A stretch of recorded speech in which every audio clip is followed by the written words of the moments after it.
everybody to the H3 podcast. We were formerly known as the H3 Experience, but I have to say, after meditating this weekend, I believe we are now the H3 Transcendential Experience. We have gone beyond the experience. We have transcended time and space. Welcome to the Correct Opinion Zone. This is the Tuesday episode where we talk about current events, and basically everything you're going to hear here is the correct opinion. You need another one of those? This is no longer an experience, my friend. Did it work, Dan? No, I guess we missed it. You had to hit it one more time. Okay, You turned it off. Let's now move on. Turn it back on. We get it. Guys, today's episode is sponsored by Honey. And I want to plead you all, guys, please. Everyone who watches on YouTube, head on over to iTunes, Spotify, Google Podcast Play, whatever the heck they're doing, and subscribe to us there so you can get us in your car, in your commute, wherever the heck you are where you don't get access to videos. Listen to us on the podcasting app. Let's get those numbers up because we are transcending the genre and the experience itself. So slam those subscribe buttons and do your boy a solid. This Friday, we've got Tim Heidecker coming up. Whoa. What? Excited about that, so don't miss that. We were on... Yeah, last night. Yeah. We were on Kill Tony. Kill Tony is the number one... They love saying that. Yeah. And it's true. Number one live podcast in the world. Live. But it's live in front of a live audience. Yeah. And they do it every Monday night at the Comedy Store. They tour a lot, too. Right. But they were gracious enough to have us on the show, and it was a blast. Those guys are awesome. I can't wait to have them in here. Live, Kill Tony. Check it out. We were on their show. But obviously, don't click away because we're just getting started. Most importantly, we need to talk about Papa John. Yeah. Let's. Papa John is having a meltdown. Papa John spent a little too much time Like the by those cheese pizza on the ovens. pizza. You know what I'm saying? I like my pizza a little, overcooked, but this pizza's a little too overcooked. Yeah. Check this out. So Papa John, as you guys all know, the late great Papa John, who was outed from Papa John. There's like a whole kind of paradoxical situation going on with Papa John. Yeah. Papa John is trying to kick Papa John out, but how can Papa John be Papa John without Papa John?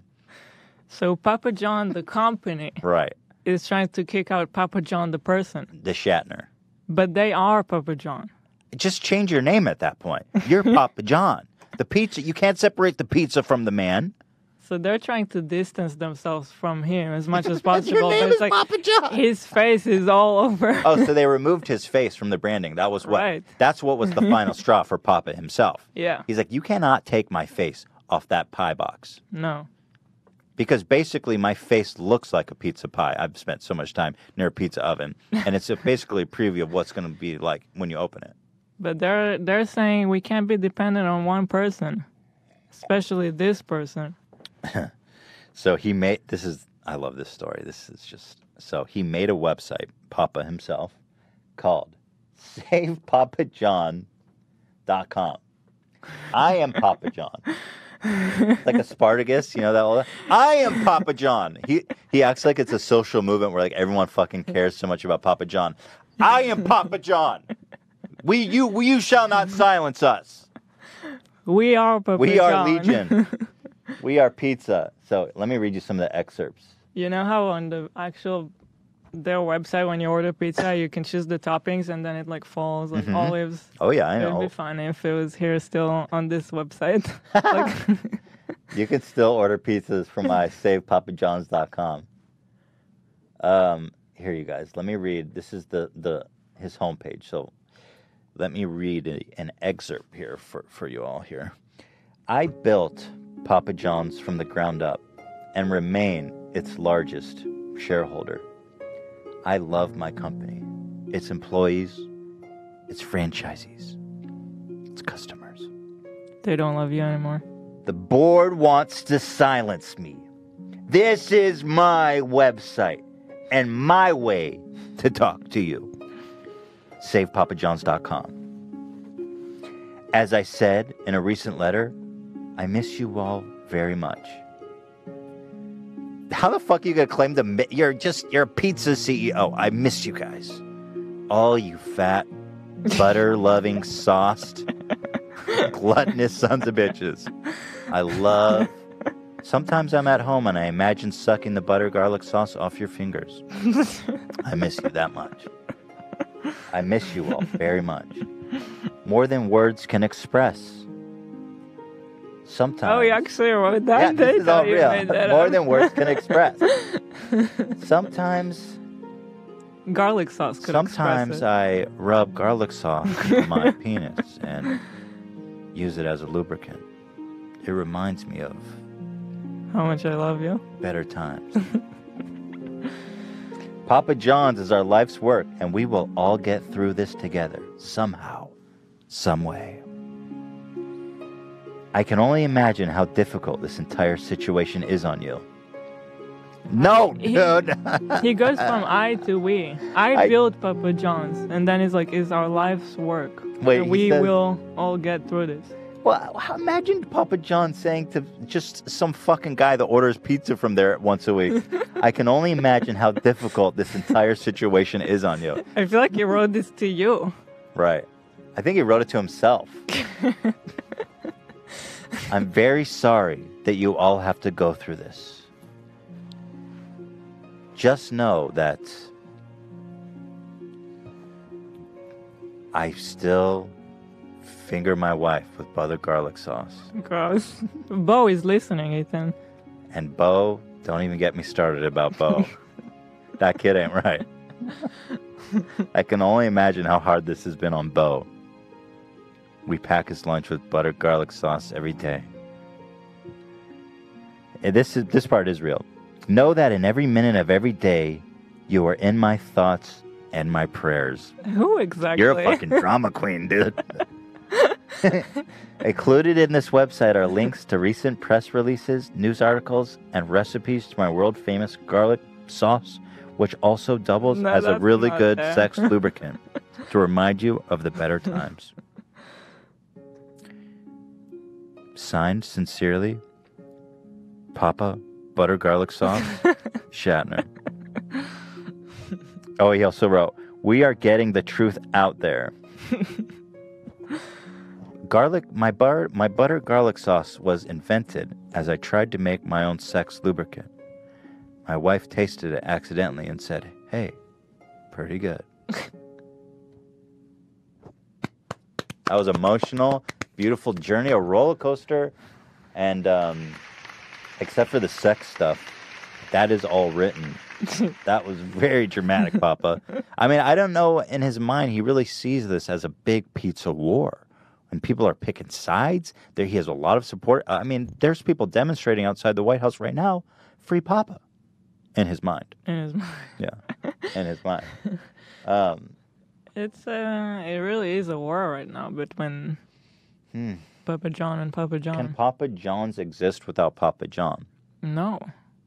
Just like when the Civil War happened, a country divided cannot stand, as Abraham Lincoln famously said. And I feel that Papa John is kind of a pizza civil rights leader in his own right. Like the Cold War, this is a hot war. This is a hot oven war. A cheesy hot oven war.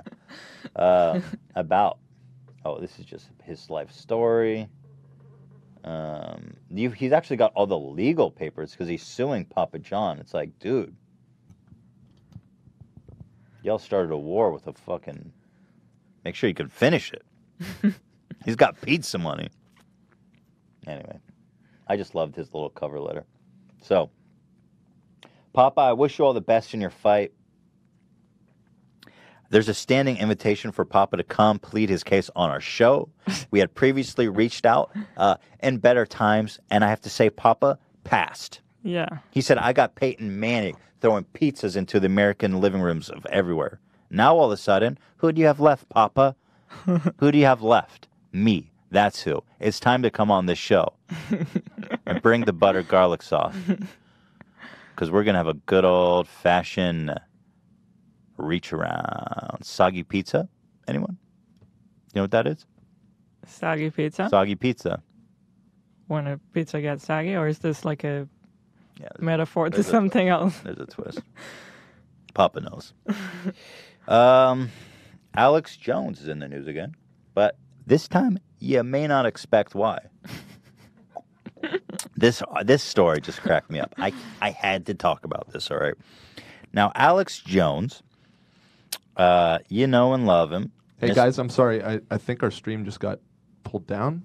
Why? No, I'm just kidding. Are you fucking asshole? Jones joke. You stupid. I fell for that. I feel look so stupid. I was going to make a joke like that, Dan. Come on, you guys need to coordinate the jokes here. Oh, well, he gives me. Well, I am somewhat hesitant to mention the boogeyman's name, Alex Jones. But, AJ. Let's call him AJ. AJ. So he, Mr. Turn the Frogs Gay was doing a advertisement during his show recently. Let me show you the video that he was watching and tell me if you catch something in this video. Because it's so brief. It's brief, but the this internet super sleuths did find it. So watch closely now. I heard about it from family and then from George Norrie and others that I had to get involved. Infowars, yes. There's no space in that. Infowarsyes.com to go look all of this up. Did you catch it? No. Infowars, yes. How does he talk? How does that guy at the end of the day talk? If you head on over to InfoWarsYes.com. I like that he's all dressed up. Advertising nutrition when his voice. Sorry, it's the Alex Jones voice. Fucked my throat up. What's he doing an ad for? Skincare? I love it. He's so funny, man. He puts on so many hats. Like he'll advertise anything, and all of a sudden he's doing Infowars. Yes, it's like a Martha Stewart brand. Infowars. Yes. Get your skincare products over here at. Well, anyway. So what was that? Family, and then from George Norrie and others that I had to get involved. Infowars, yes. There's no space in that. InfoWarsYes.com to go look all of this. Oh. Something here. Kind of looks like flesh. So he's showing all of his open tabs on his phone. History, right. Yeah. And oh shit. Yeah. So the internet super sleuths went to work, crunching the numbers, turning the frogs gay, and what came up will shock you. Here it is. The title of the video in question was Naughty T-Babe Marissa Minks Relieved of Cock Hunger by Stud. Can I show this? Let me see if I can show an image of this. Yeah. I can't show the porn, the thing, but it's basically, I mean, really, all you need is that title. Let me read that for you again if I can. Naughty T-Babe stands for trans. It's a girl with a penis, for those who are not initiated. She's Naughty T-Babe Marissa Minks, Relieved of Cock Hunger by Stud. That is a... I don't even understand half of the sentence, but... Really? What do you want me to break down? Naughty T-Babe. She's a naughty girl with a big old dick, presumably. Okay. And then her name is Marissa Minks, and she has an insatiable cock hunger, Hila. She is so thirsty for cock. She's so hungry. She's relieved. She has this insatiable hunger for cock. But what's a stud? I feel like I know it, but I want to make sure. A stud is a guy that fucks. Okay. I think it goes back to a horse. It's like a horse lingo, but it's like, that guy's a fucking stud. So this girl with this insatiable hunger for cock has finally, after all of her searching on the earth for this one stud that could relieve her thirst for cock, she was relieved of cock hunger by Stud. So that's pretty interesting. I mean, I'm not one to judge, watch whatever you want, but it is Alex Jones, and he did have a video titled Naughty T-Babe Relieved of Cock Hunger. I love that Alex Jones was watching that. He hasn't addressed it, by the way. Oh. I mean, what do you say? Yes, she was relieved of her cock hunger. To be fair, he may have addressed it, but I hunted really hard, and this is such outstanding news that if you Google anything related to this, all you're going to find is articles about, this insatiable T-Babe. The interesting thing about Alex Jones watching trans porn is that one of his strikes that he got before the closure of his channel was he called trans people mentally ill. Oh, that's nice. He's like, you may be mentally ill, but that doesn't mean I can't beat off to it. Does that make him mentally ill if he likes it? I guess it does. By golly. I think maybe what he said could make him mentally ill. Just saying that. I just love this. It's so funny. It's so funny, man. So... Relieved of cock hunger. Next time they see Alex Jones, just remember that. By Stud. Nice little story. Great little story. Wish we had Alex Jones to call in and tell us about. 90 Day Fiancé. Love this show. We've talked a lot about this show, 90 Day Fiancé. Yeah. And Fisa and George, the gold digger. Yeah. And Fisa. So in this show is just a gold mine. 90 Day Fiancé eats, I thought this show was like an old show, but it's still going. No, man. I mean, it may have been around for a while. I don't know how long it's been around. It just looks like it's from the 90s. Yeah. But it's still going. I got a set DVR to record this show because it seems like got to be one of the more entertaining shows on TV. So this lady has married, I believe, an African, and she is in Africa visiting the family. Now, the family, one of their native dishes is snails. And she's very hesitant to eat the snails, which makes sense to me. But you be respectful in the face of your fiance's family, and you eat the snails and you enjoy them, right? Okay. I mean, she's, she doesn't seem to be someone who has a problem eating food. So she doesn't seem necessarily that she should have a problem putting it down, but... For me? Oh, it looks good. She says Sleuth. It's what? Snails? Sorry about the cell phone. Is it cooked? Yeah, it looks like good. It looks cooked up. I mean, they got a little nice, tomato sauce in there, a little creamy. Okay. They fuck with it. It's a native dish. I'm just a simple person, simple American hamburger, fries. So being respectful to a small... For every meal. I'm going to taste whatever she brings out there. But God, I am terrified right now. It's very quiet. Is it quiet for you, Dan? I'm boosting it as much as possible. This is cell phone quality. She takes a little bite, and she's doing okay with it. She rips half off, and it's in her mouth. And she's saying, "Kiss me." What? To her fiance, "Kiss me and get it out of my mouth." Oh, gross. They're Why? watching, by the way. You're not slipping that. So what are you doing? They saw that. Yeah. So she basically said to her fiance, "Kiss me and let me spit it into your mouth so that I don't have to chew it anymore." That's not paying respect to anyone. I mean, that's a horrifying thing to witness. Just spit it out on your plate and say, "Hey, man, that ain't for me." Hey, come here and pretend to kiss me and I'll spit it in your mouth.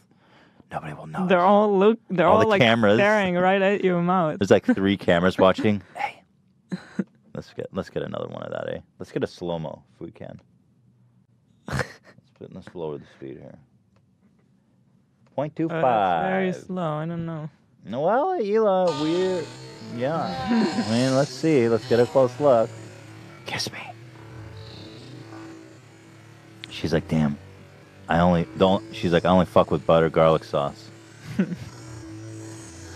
They're like, SavePapaJohn.com. What is wrong with What is her? wrong with this white American?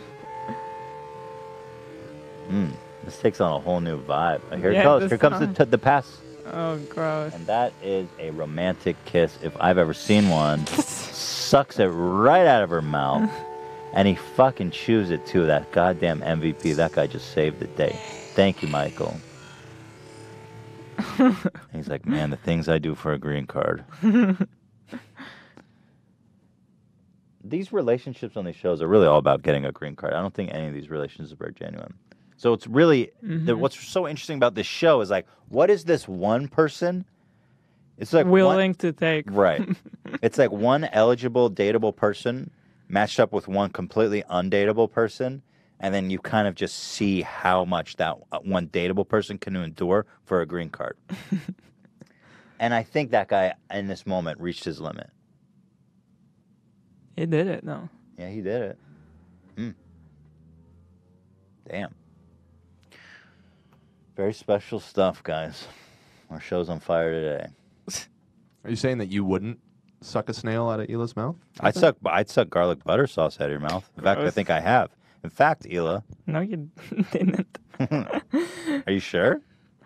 Did you know that I... Yeah, I won't go there. This show's on fire today, folks. We are killing it. All I'm saying is that next time you order Papa John pizza, savepapajohn.com, try replacing the sex lube with butter garlic sauce and see if that doesn't get you somewhere new. Nice. This is one of your advices? I read it on savepapajohn.com. It's under tabs of techniques and strategies. Naring my asshole. This is what we all came for. A lot of debate over last week about wiping techniques, about how best to approach the asshole, how best to clean it, how best to manicure it.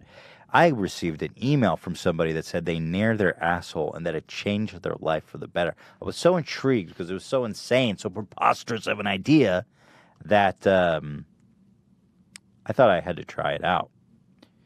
Hila says, why do I keep seeing messages from strangers? You're getting messages from strangers on Discord? I wrote that to Dan, but yes. Well, now I'm intrigued.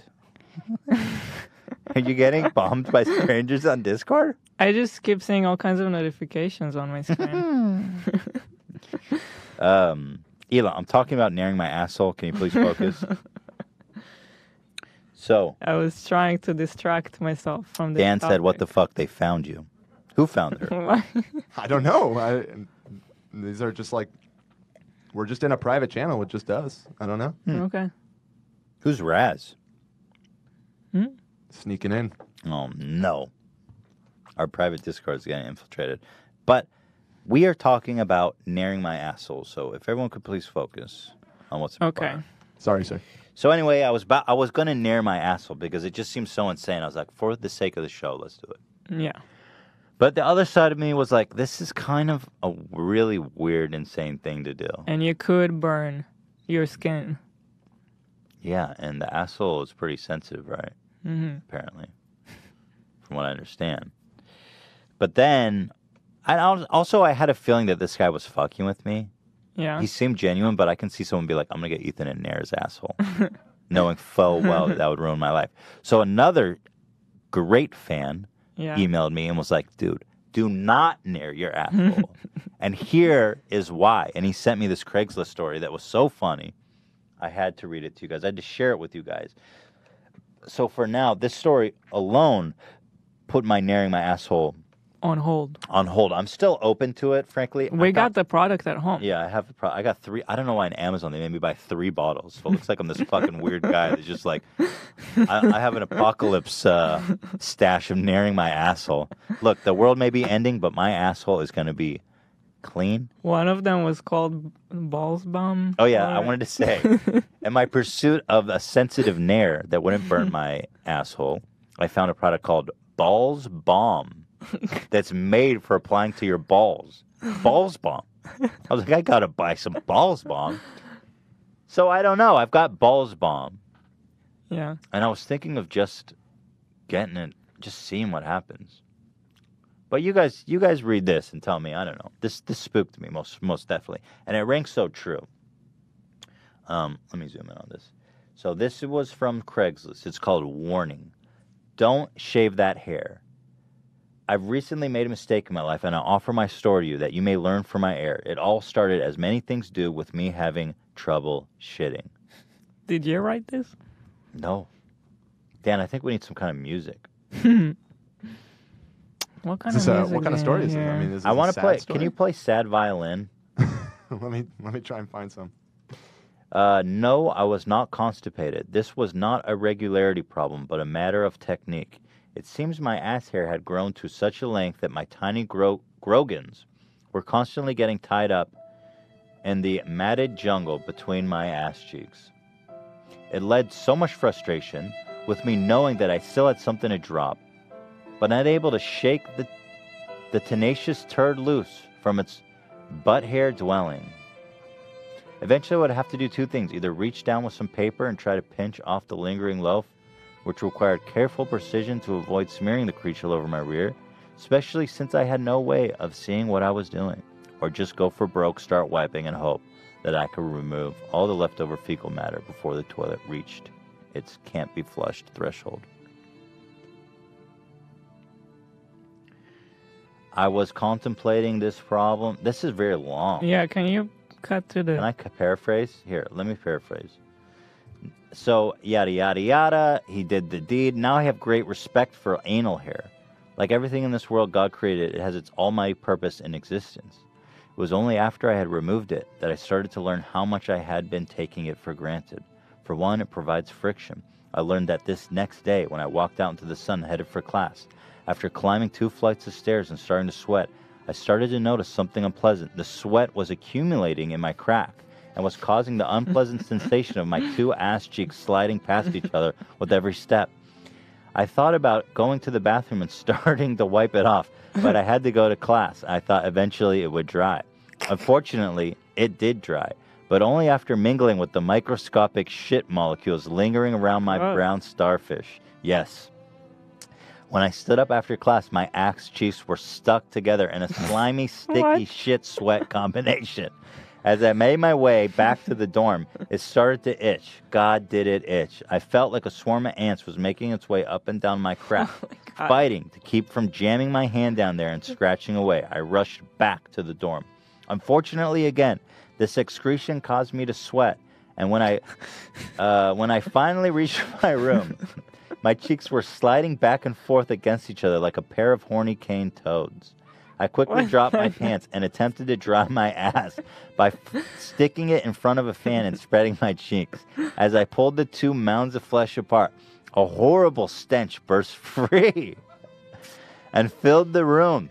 Every dog within 4 blocks started to howl. I had the worst of it as the ripe aroma of festering shit and sweat went into the fan and blew into my face. Oh my God. I fought to keep from heaving as I sat there fighting vomit and my ass cheeks spread and dripping with the concentrated aroma of my body odor mixed with the tangy smell of my own shit blowing right into my face. I only had one thought.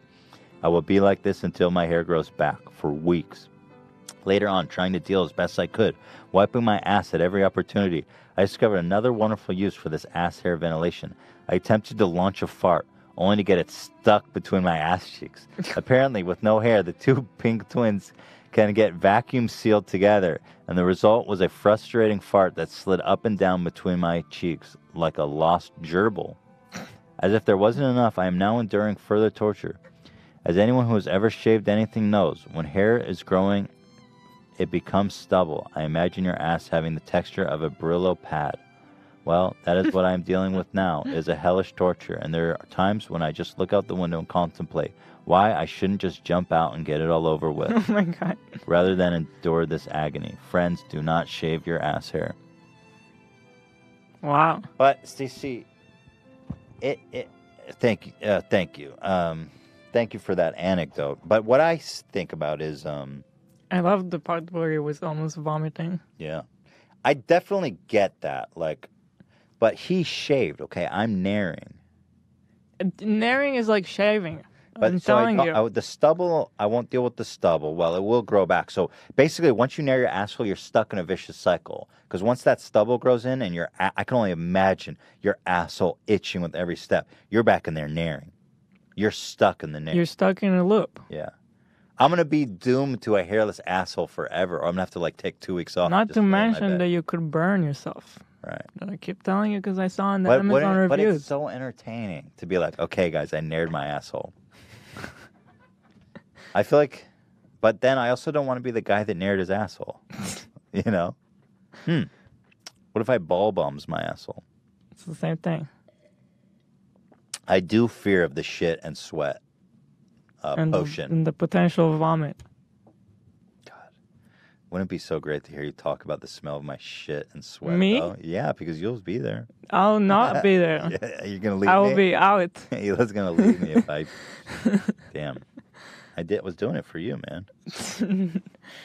I was not asking for this. Well, I'm still intrigued, but the guy definitely spooked me straight. I do want to tell you that the poll that you did on Twitter. Oh yeah. There has been an update with the numbers. So, let's open the poll, actually. So I was so interested in this debate we've been having with from the front or from the back. Mm-hmm. Because, again, as I said, there's two worlds of wipers, and they don't even know that they exist. And I've felt like an outcast my whole life for lifting up my balls and reaching under there, right? And so I said, I go to the H3 Podcast on Twitter, the H3 Podcast, and I ask our loyal fans, how do you wipe your ass? From the front or from the back? And it may surprise you, but we have a lot of results here. First of all, 66,534 people participated in this. So thank you. I feel like this is an actual legitimate census of the American public. Like, and this is for men only because women only have one option. They're supposed to wipe away from the vag. And I do love the top comment here. I don't think men wipe. Amanda said. Well, I don't know who the fuck she's been with, but she's had some foul relationships. Maybe she dated that guy we were just reading. Really? Every time I've been with a guy, it just smells like ass and sweat. So last time it was 60-40, now it's 61-39. I feel like it's being brigaded by the front wipers. But anyway, 39% wipe from the front. Those are like-minded brethren who lift their balls and perform a scoop from the front.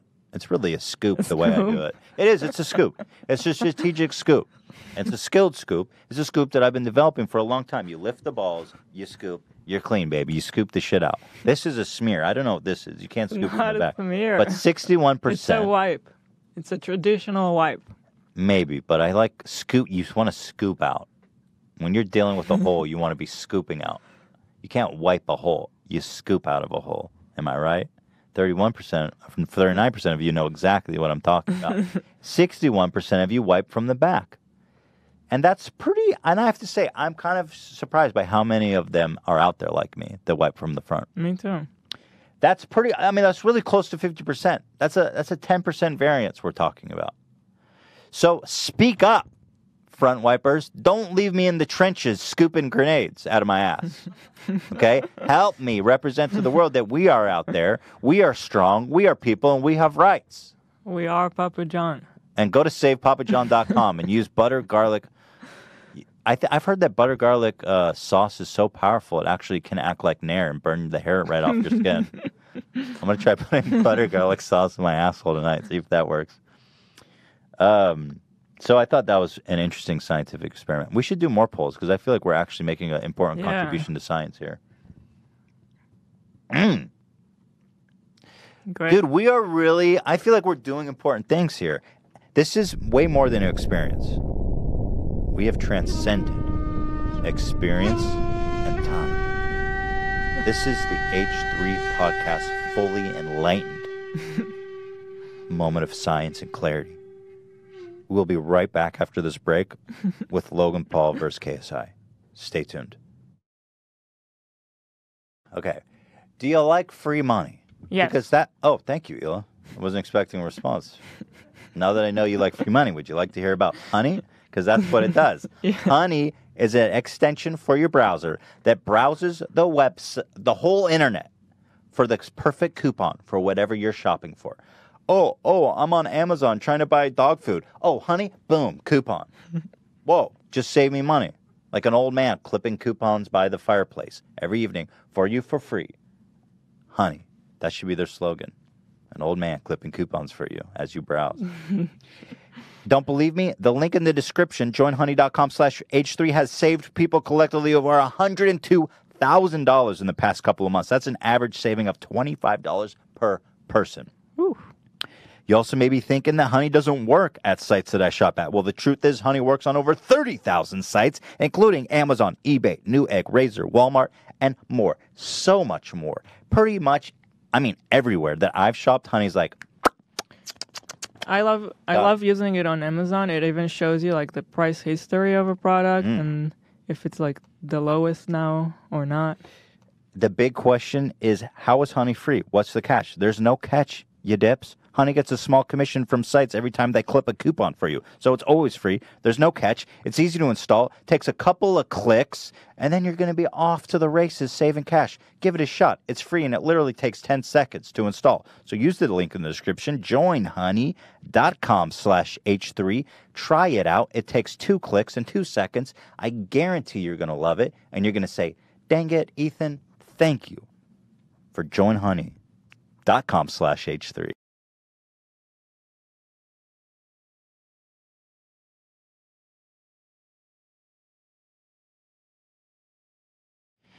Welcome back, everybody.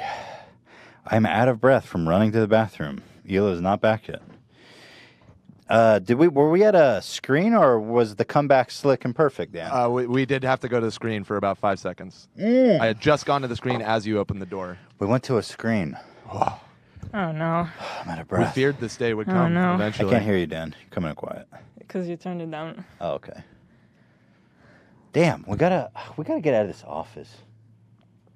This office we're in is so fucking small. You gotta run to the bathroom. We're looking for a new office. 5-second slate screen. Oh my god. We just got demoted to experience. Oh, we were transcendent, but we just... I just got knocked back down from enlightenment back to the experience. Damn, dude. Harsh.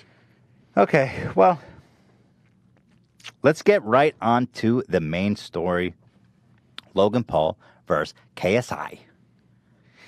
Everybody is talking about Logan Paul versus KSI, the boxing match. Hila, Yeah. who do you think won?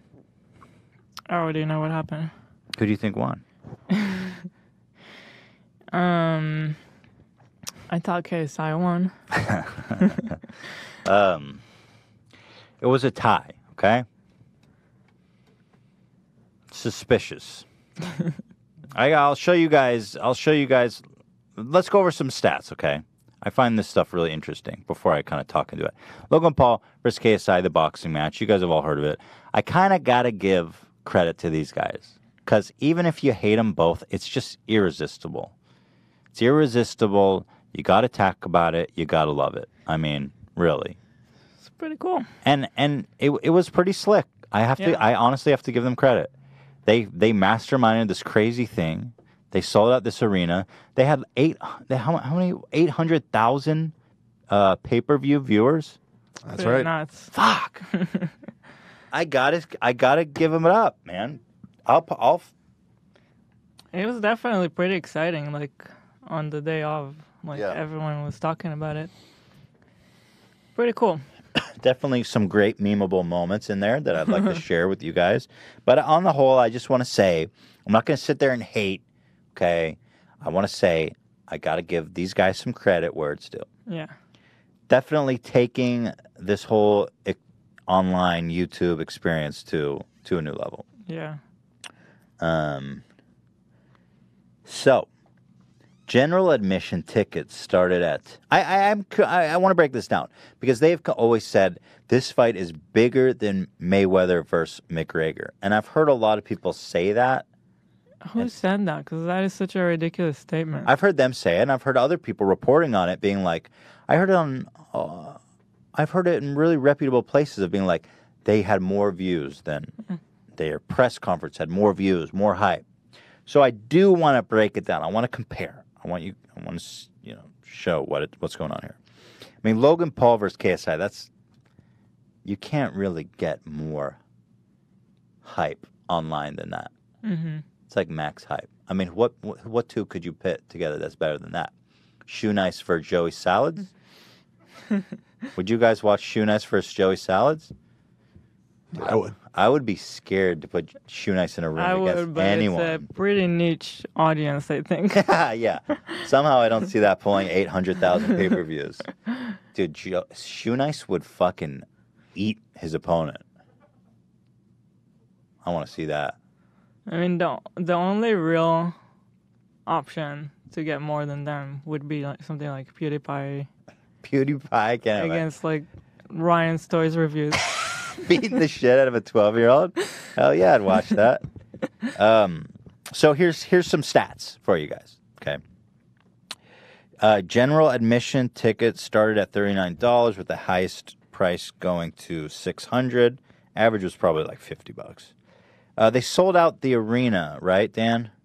I think they sold out what they were offering. I think the arena actually sits 20,000 and they only have 15,000 available for some Okay, reason. so they sold 15,000 live attendee tickets. Why are you smiling, Gila? Why are you laughing? No, it's just looking at our notes. Oh, we've got funny notes? Oh. It's just the Whoa, story. our notes are funny. Heads up, people. We skipped the funny story. We did? What did we skip? But we could get back to it later. About the couple who couldn't conceive. Well, hang on. This is so related to everything we were talking about. But now it's confusing. Yeah, We can't we'll skip just around. get to it later. Oh, man. This young couple was using Nair on their assholes. KSI, so they sold 50,000 live attendees. They took in about $2 million at the box office. That's okay. I mean, who am I? That's great. That's amazing. Okay. 800,000 YouTube streams. That's incredible. That is incredible. It was $10 per pay-per-view. Mm-hmm. So that's about $10 million in revenue. And what did you write here? Oh. Keep in mind 1 million plus, over 1 million people were watching illegally on Twitch. Which is pretty funny. I saw a picture of Twitch staff was in the illegal room, like 4 Twitch staff were watching. They made this press release like, we were trying as hard as we could to remove. So that is crazy revenue, but you got to also remember there was probably such crazy cost. Insane cost. To putting it together. Insane. Let me put it this way. We were considering doing a show at the Ace Theater, which we never did, but the cost of paying the venue alone was like close to 50% of the take. Yeah. And this was a crazy event. Huge. Yeah, I was kind of... It was set up like really professional. $10 million may sound like a lot, but considering how many people were involved, and I mean, Logan Paul and KSI are super rich. So getting $2 million for a single payday sounds good, but the scope of what it was... I was like, it doesn't seem like that much money. When you think about Mayweather and McGregor, like Mayweather got paid like $300 million alone. Right, Dan? Was it $300 million? Yeah, that's what I don't think there's actually a fully official figure. Here, but I've got it. It's speculated $300 million. So Mayweather made $300 million and McGregor made $100 million. I was like, how the fuck was there that big of a difference of money? It's huge. I was like, what? That's so much more. Well, that was really huge. So if I had to guess, I don't know if they had sponsors and stuff. I guess that KSI and Logan Paul each made like, I don't even know that they each made $5 million. I don't think there was that much money involved. No way. Because Logan Paul, either way, I mean, they definitely made a good amount. They're fine. They made enough money to buy a house with cash. But they made something cool. I mean, gotta give it up. So here I want to... Probably took them so much time to organize the whole thing, too. Well, the training... It's not really a day's work. It's like months. No, it's insane. The training, the promotion, they were like... This whole narrative they were sowing. I mean, well, I think the peripheral hype was really beneficial for them, too. Like, all their videos and everything were getting, like, way more views than usual. Mm-hmm. So it's like... It's kind of this next level vlogging where you're creating like this crazy like real drama. I mean, it was extremely orchestrated. These guys are best friends. They're fucking loving it. They're straight up butter garlic saucing each other, reaching around double hand job right now, straight up satisfying their insatiable cock hunger. I wonder if they nerd before the fight. If they what? Nerd. Oh yeah, bro. You know that KSI nared his asshole and Logan Paul ate that ass clean, boy. Insatiable. Gross. Insatiable cock hunger. That is the best state. I love the title. What was the title of that? She got... What was the title of that video? Because I feel like I can't forget. Something by a stud. Let me scroll up, you guys. We're gonna rewind here. Relieved of cock hunger. So they were relieved of their cock hunger for each other. It's like when you teach a language, we're like teaching you how to use this sentence. I feel like that phrase has got to live in infamy on the show. Relieved of cock hunger. So I think like not only was it about their payday from this single fight, but everything around it was so hyped and so big that it was greatly to the benefit. Are you being... Did we say what were the actual results for people who don't know? I'm getting there. Okay. Yeah, I'm getting there. So Mayweather versus McGregor, just for comparison, 4.4 million pay-per-view buyers. That's insane. I mean, that is insane, especially when you consider that the purchase price of that was $100. That equals $440 million. We were in Vegas during it, remember? It was insane. Everybody was glued to the TV. Like the whole Vegas was about the fight. Actually, it was really weird. We were playing blackjack in the Hard Rock, and it was a really weird thing where only certain hotels had the license to play it, even though you can just buy it. I found that so weird. We thought we could go play and watch it on all the TVs, and then we found out. But not the case. No. So then Austin's bodyguard had his brother, he had his cell phone on the living room table live streaming. On Instagram. On Instagram, his TV. And so we were watching a live stream of Instagram of a recording of a TV. And that random live stream ended up having like 10,000 viewers by the time then. Yeah, and then we found out that was a whole thing. Like there were thousands of people doing that. Yeah, it's kind of hard to take that down. But like there was a huge crowd behind us too, just to watch on this little iPhone because you couldn't find it anywhere. Well, anyway, that's 440 million. Wow. And I looked it up again. That 4.4 million, that's just domestic. That's just U.S. pay-per-view. So overseas, it's probably another million. So the live tickets generated 55 million. What the fuck were they charging people? Oh, I think ringside tickets were probably thousands of dollars. Like tens of thousands. Yeah, probably. Yeah. Whoa. Total estimate, they brought in 600 million, dude. That is close to $1 billion from one fight. Crazy. So Mayweather, as we said, got 300 million. McGregor paid 100 million. I was just really curious because I was like, why? I mean, like 4.4 versus 800 is a big difference, but I mean, having 1 million live viewers is pretty significant. But I guess at $10 makes a big difference. Well, anyway, just a little comparison there. They were very far from the most popular. But again, to their credit, that's a huge event. We're talking about like the biggest live event of all time. Yeah. So I just thought it was interesting to compare those two events. Now let's talk about the fight itself, shall we?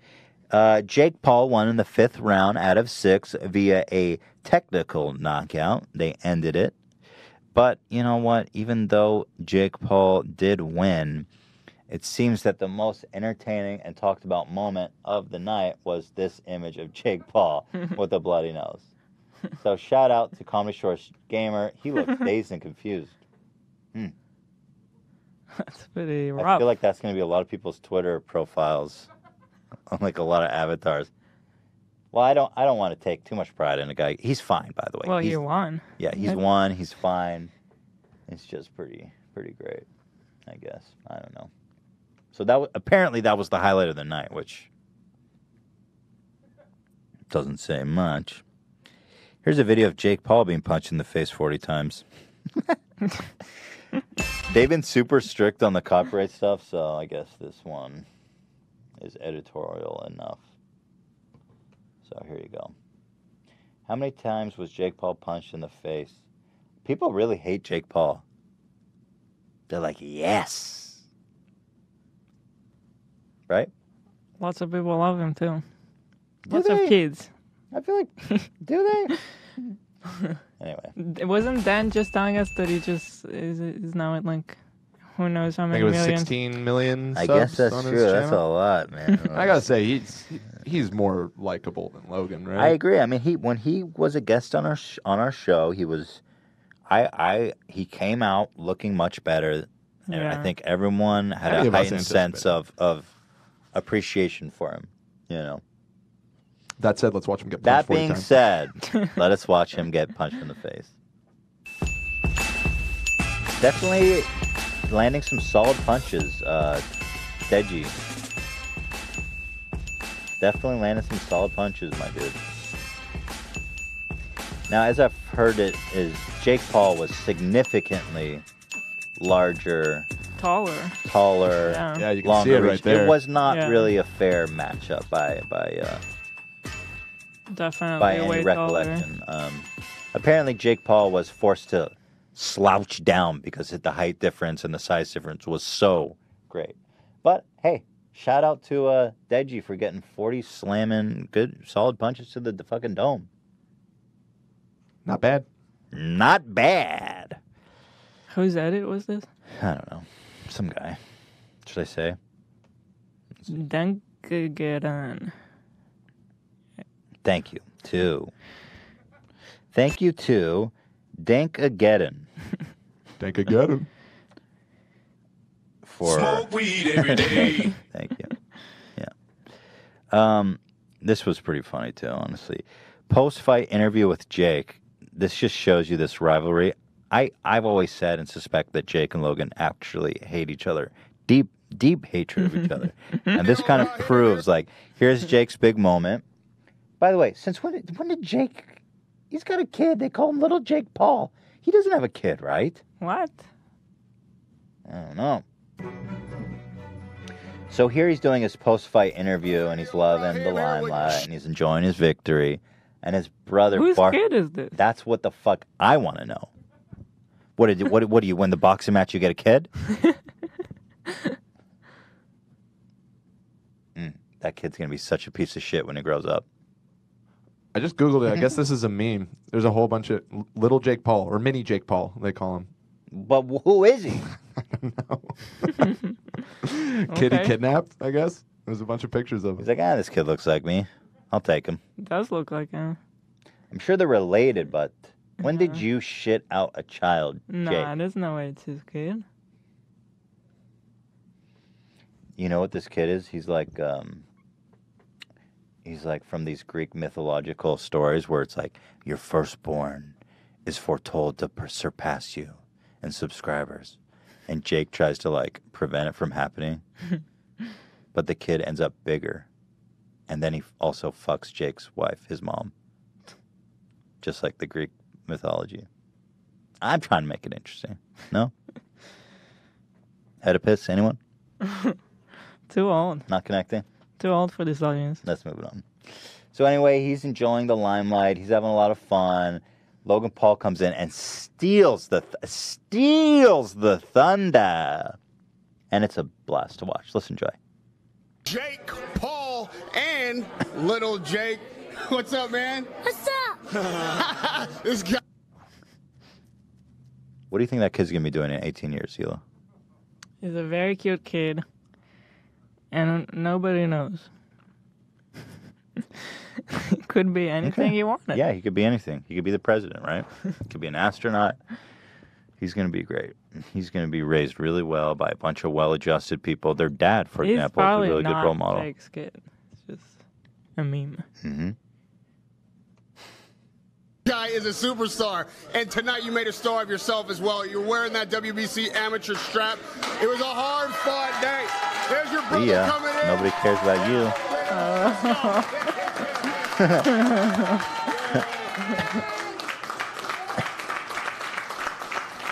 Yo, man, that fight was a lot. Watch the interviewer. He's trying to care about Jake. He's really trying to care about Jake. He really wants to care about him. We're too hyped. We're too hyped. And the way it seemed like maybe this was going to be an easy fight for you just because of how the conditioning was. What was the toughest part of it?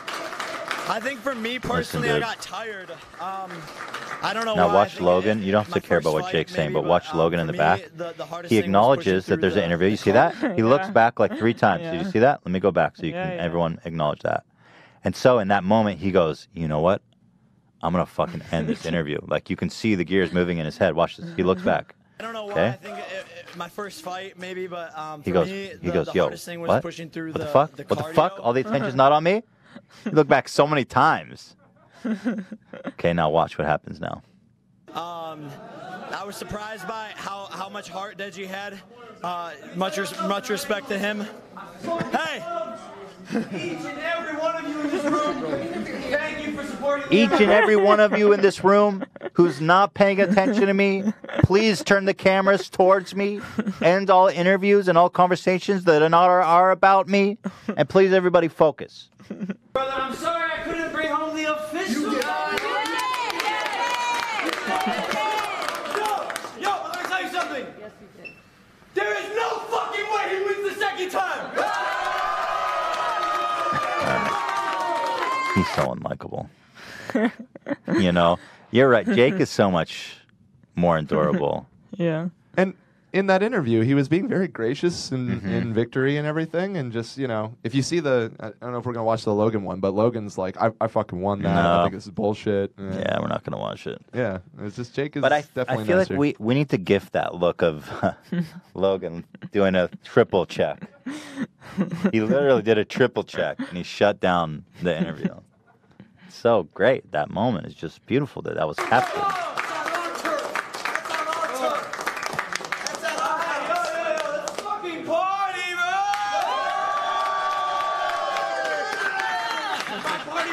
I don't know what this is. Buy Jake's new merch, though. Shop RMBO.com. I don't know what this is, but does that make it okay? Buy Jake's new merch. What I mean is merch. My merch. I'm Logan Paul. Merch. Does someone say merch? BeAMaverick.com. Got it. Listen, you said you got tired. He got great. That's about all you need to see from that. That was great. But I'm telling you, that brotherly rivalry is thick as there is something butter going garlic on. sauce. And let me tell you, that sauce is thick as it gets. Okay, delicious, creamy. Insatiable hunger, relieved of insatiable butter sauce hunger. Anyway, this shit's fucking gold. I love it. What else we got?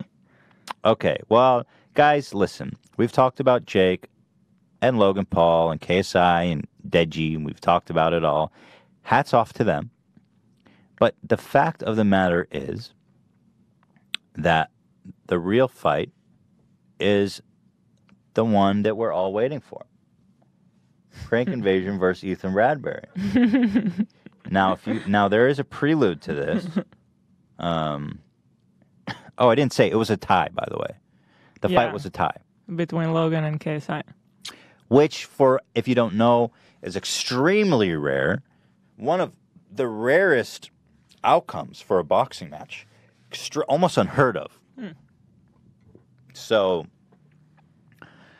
a lot of people are saying that the outcome was rigged to help hype up their second match. And to that I say, do you really think they would do that? And the answer is yes. Absolutely not. Well, that is an interesting claim because as far as I could tell, that would be a pretty serious crime.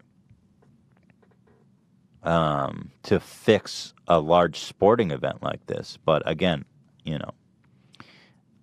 would they do this? Yes, definitely yes.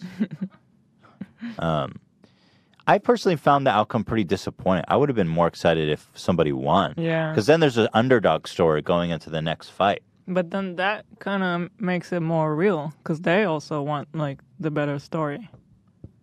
Well, I think they thought the tie was the better story. You think so? Yeah. Maybe. Does that mean that all the bookies won? What kind of bullshit is that? Everyone. How many people bet on a tie? The bookies are like, sorry. Pretty shady. I agree, it's pretty shady. Are people going to be just as hyped for the second fight? I actually don't think so. Because in their first of all, it's a tie. I think everyone's disappointed by that, frankly. I think everyone's kind of over it. And then Logan and KSI both made videos being like, it was a great fight. I respect him so much. And this whole facade of being like, I'm going to eat your children or whatever. That's the Mike Tyson classic. Like, I'm going to eat your children. Praise be to Allah. Mike Tyson. Nobody can fucking sell a fight like Mike Tyson. He once said to an opponent, I'm going to eat your children. Praise be to Allah. I mean, shit. I don't know how better you sell a fight than that. So back to prank invasion. I don't think that the second one's going to be as hype because I think the illusion is busted that they hate each other. Yeah. But anyway, I'll be there. I'm going to be there, and I'll tell you what. I want to send Joey Salads on a live report. I want him to live stream it. We haven't asked Joey yet. Yeah, he's in. Come on. You think he's got something better to do, Elon? So anyway, on that same day, Prank Invasion tweets at me. Me and Ela were in Santa Cruz enjoying ourselves, having a great vacation. And this honestly just made it even better for me. I had a blast with this. He goes, by the way, for full disclosure, I was on the phone with Prank Invasion. Not on the phone, but I was tweeting with him in DMs. And I was like, hey, do you want to do a Know Your Meme? We'd all love to talk to you and do a segment with you because, I mean, you've been a consistent part of the show for so long. And he's starting to become self-aware, I feel like, with his recent kissing pranks. And then we agreed that we would do it, and he ghosted out on us, which is fine. But then a couple days later, he tweets this at me. I challenge H3 Productions to a fight. If I lose, I delete my YouTube channel and give him $100,000. Well, first of all, Chris, if you delete your YouTube channel, what the fuck am I going to talk about? You think I want you to erase your YouTube channel? I'm going to throw the fight on purpose, man. We can't lose that gem. Come on, that's history, man. But so I proposed to him, how about a quick game for a quick kiss instead? Which is, something I've been proposing to him for a long time. Yeah. I want him to come in here and challenge. I gave you approval, too. What if he got my number? He's like, can I get your number? I was like, fuck. You got any butter garlic sauce? I have a insatiable thirst for cock. I keep forgetting what the exact phrase is. So anyway, this turned into a whole thing. Ken Bone stuck up for me. God bless Ken Bone. He said, I volunteer to serve as tribute in your place. My papa bless my efforts in the battle to come. Ken Bone versus Prank Invasion. I thought that would be interesting, but he said, and Prank Invasion, not to be outdone, tweeted, how about you ask Ela Klein about my kissing prowess? She'll tell you all you need to know. Now quit deflecting. Are you going to fight me or run scared? Bro, you look like you disappeared for a year and you were in prison and you've been lifting weights that whole time. Like the last video you made, I was scared. I was like, this guy was in prison for a year. Like you look jacked, bro. You look Patrice Wilson jacked. Do you think I'm insane? Do you think that's my skill that I would get in a ring with you and fight you? Why don't you fight Patrice Wilson, dude? I mean, his veins were like surging. It's like, what did you do to be in prison for the past 2 years to be that jacked? Because he disappeared, too. I always love when we get into this kind of feuds or whatever the word is. They always try to I know. Take a stab at me because it's like, oh, you're married. I'm going to go after your wife. Yeah. Did it work? No. Well, Ela, I'm asking you now, as he directed me, what about Chris's kissing prowess? What about it?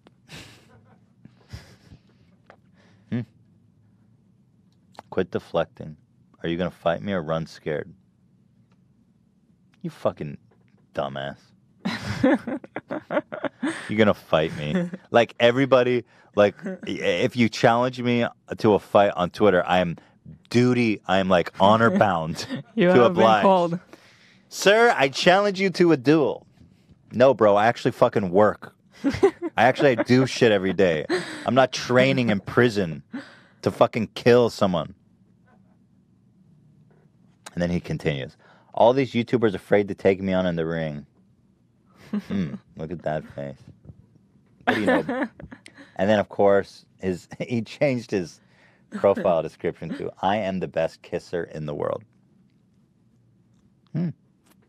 Another step into the being self-aware. Yeah, the meme verse. Kind of like too self-aware at that point. So what I was really hoping for, now that Prank Evasion has kind of entered this world of boxing, I would love so much to put together the first ever H3 podcast, H3 Transcendental Experience special fight night.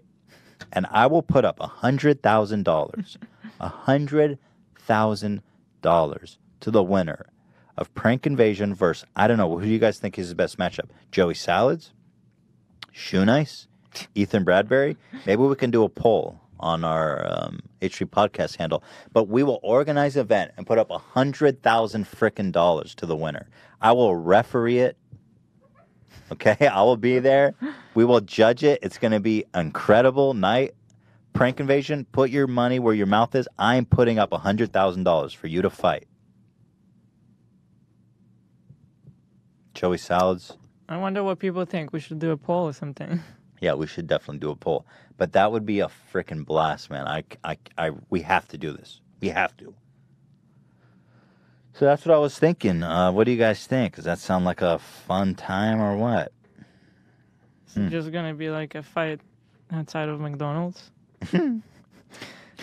Dan, yeah, throw up a poll. Let's get a live count on it. No, I want to rent a venue. I want to publicize it. I want it to be a big deal. Not a big deal.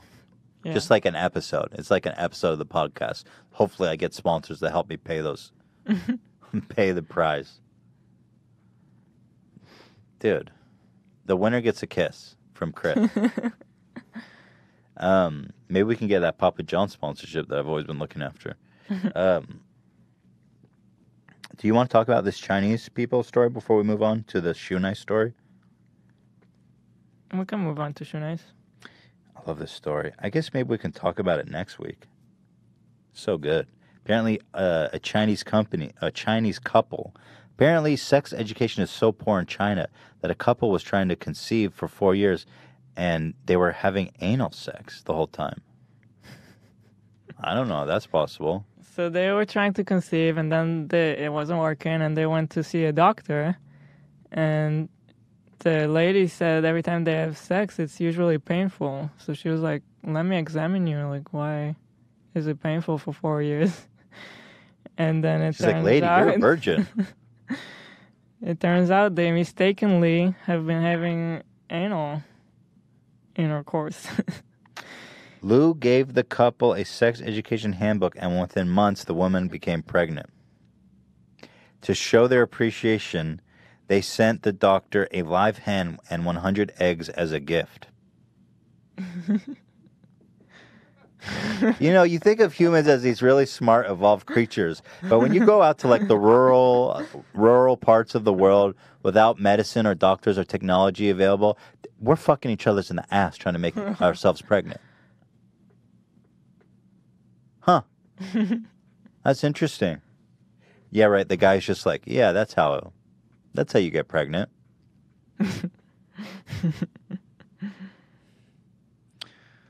That blows my mind that two human beings can have anal sex trying to get pregnant. Like, when you're that disconnected from technology, that's how that can go down. Apparently, that is pretty rare to be so lacking of knowledge, but it's not uncommon. And, like, sexual education in there is not really a thing enough yet. Yeah, the big takeaway that was interesting for me is that in rural China, apparently sex education is so... I can't vote on it? That's disappointing. I opened the thread, the poll. Just show me the damn results. Oh, give me a break. Apparently sex education in China is so poor that people are out there having, shooting loads in each other's buttholes. Trying to shit out a baby, literally. So that was the story. So anyway, okay, we got that out of the way. Great, let's move on. Shoe Nice is a fucking lunatic. In other news, we mentioned Shoe Nice so briefly in our last episode. So briefly.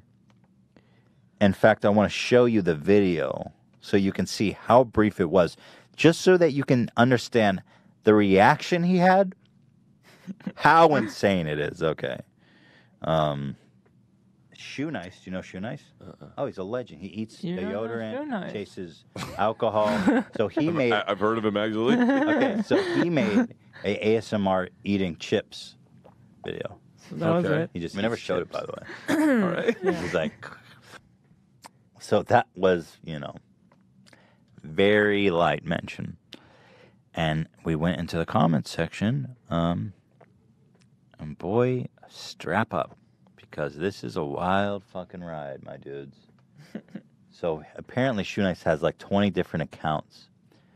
And he switches between them. I don't know if he thinks that we don't know that it's him because they all have his name in the title, or maybe he switched into other accounts to upvote himself. But this is a wild ride. Shoe Nice, first comments. Thank ya, bro, for another mention. Wish I could be the 100th podcast. I'll behave. Love you guys. And then he replies to himself, thank you. He didn't log out of the right one. Then he logs into Shoe Nice YouTube. Thank you, thank you. Then Shoe Nice YouTube videos. Let's do this. Shoe Nice inspirational quote of the day. Shoe Nice loves Hila and wishes she would forgive him. If you guys don't know, he had called you a Jewish whore or something, sort. Yeah. Yeah, something sweet like that. Yeah. And then Boo Nice, ghost hunting with Shoe Nice. Let's do this. Which is the same comment left by Shoe Nice YouTube videos, incidentally. Shoe Nice, believe it! Exclamation. I believe Ethan is willing to forgive.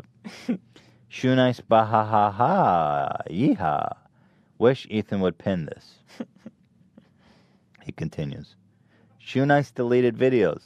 To see Shoe Nice would be legendary. The real Shoe Nice deleted videos. Wish upon a star, bro. Wish upon a star, bro. Shoe Nice is not dead. Shoe Nice. The mental sad man. Never duplicated. Give this a thumbs up, everyone. Shoe Nice exposed. I will come to Cali, bro. Let me know. This, are you fucking How mind blown long did yet? this take him to do? Because, like... Are you mind blown yet? Did he create all those channels, you think, every comment? Or you think he already had? I think he already had them. Shoe Nice is well known for having multiple channels and constantly erasing videos and using other accounts. As I was saying, he had an ASMR video channel for a moment. So, not surprised that he has all these accounts. I am shocked and awed, frankly, the scope of this operation. And I will continue, just for the sake of posterity. Shoe Nice Revival. Shoe Nice is in revival mode. Shoe Nice Winning Channel. Shoe Nice is always winning. Shoe Nice Deleted Vid X9 said, yup.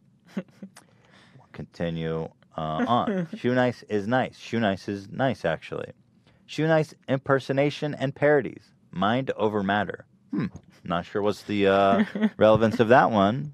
I feel like that should have been from the Shoe Nice inspirational quotes. Right.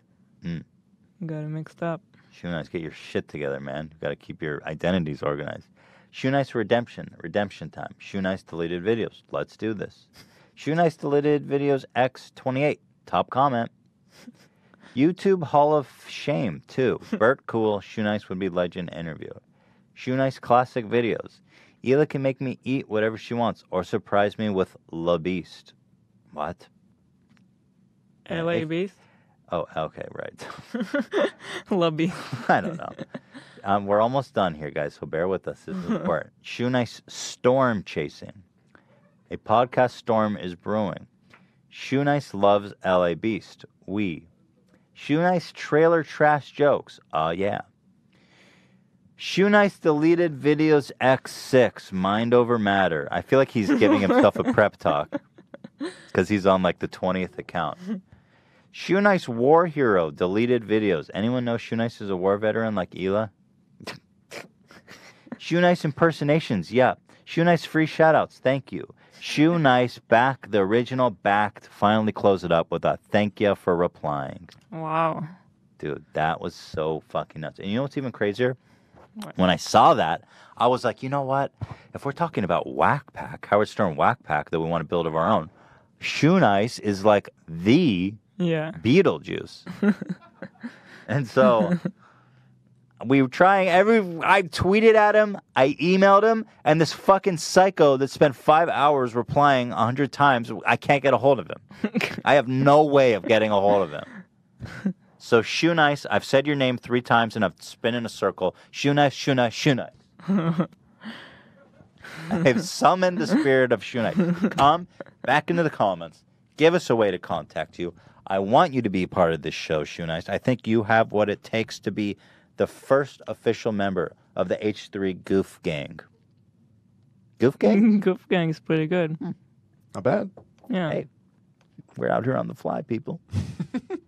Hey, little update. This poll is neck and neck. It's Really? like going back and forth. Ethan Bradbury and Joey Salads, both hovering around 42%.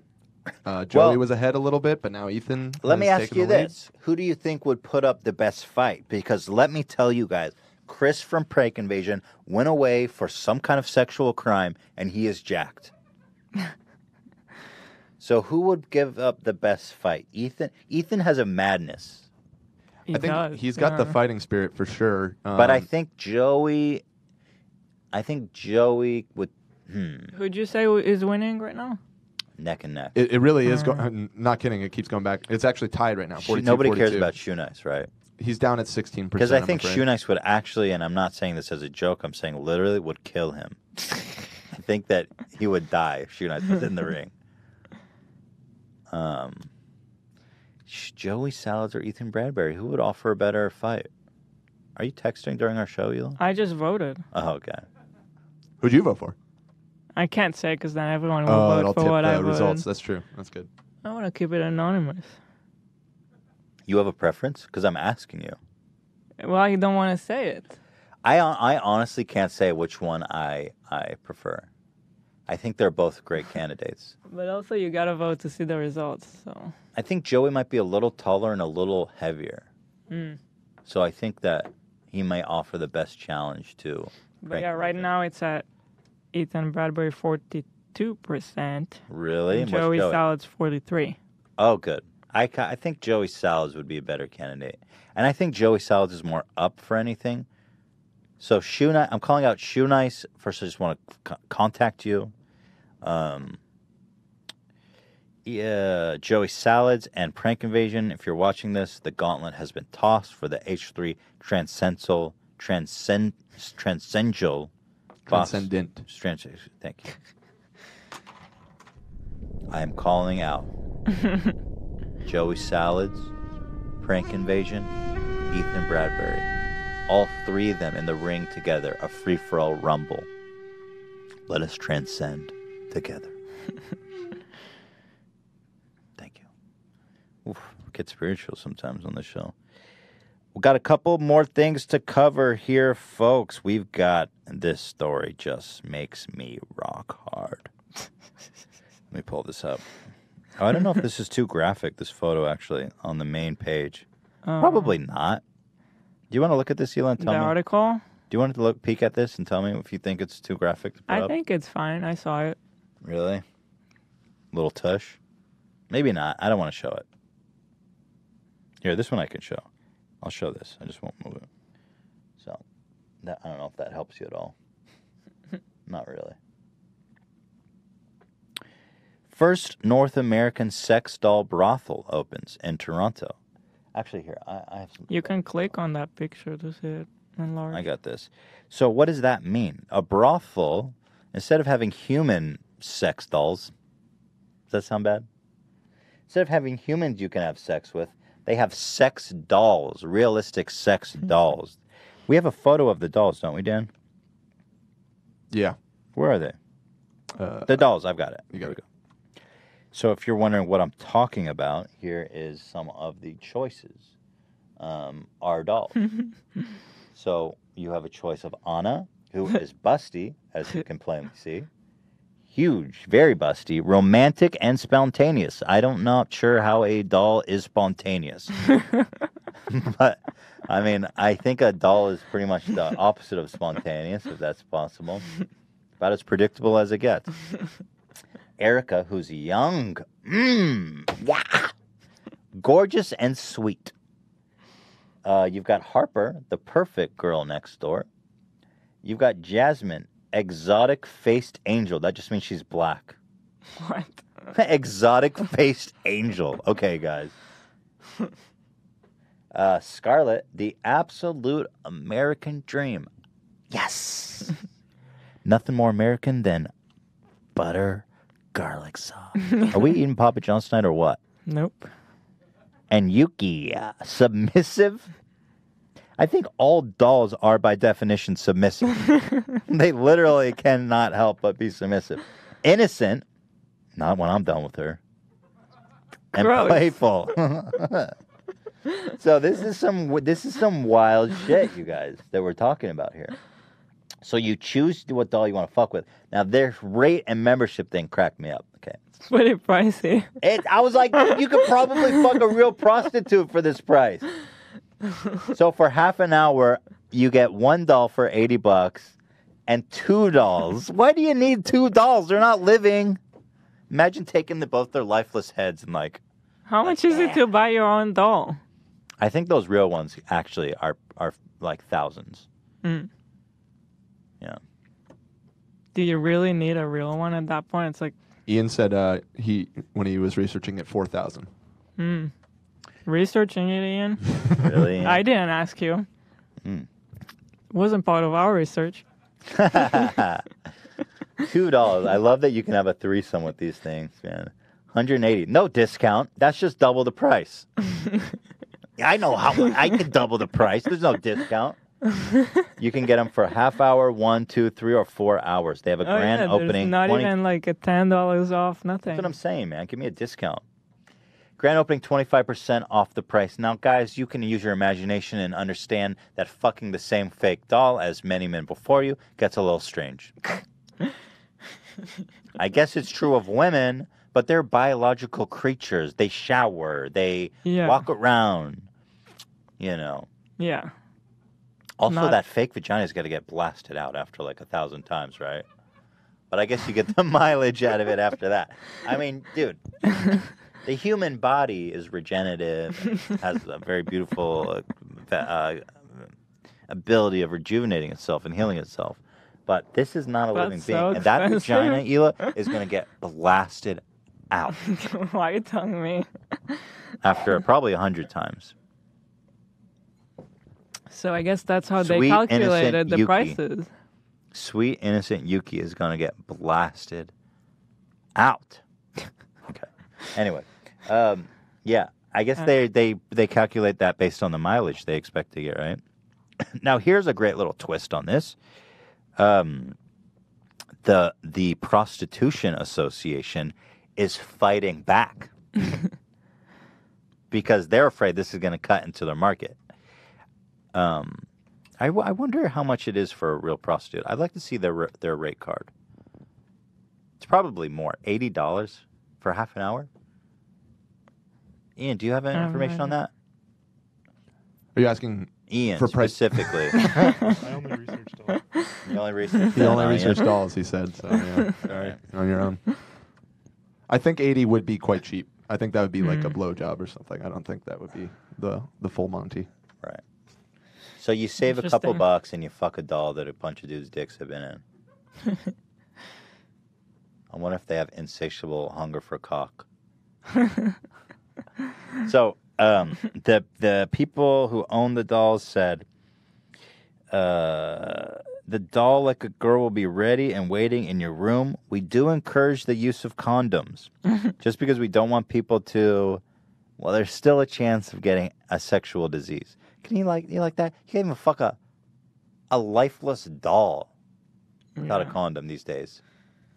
Can you just sanitize it? Can you just clean it, man? I am not. Well, they don't want the responsibility. You seen that room I jerked off in for the sperm test? Imagine it's that. And then you fuck this doll that other guys, a bunch of dudes have had their way with. Gross. Excuse me. And then, so the Prostitution Association, the Association of Sex Professionals strikes back. They said, quote, the sex affection of a person cannot be provided by a doll. You would say that. They are different and compatible services.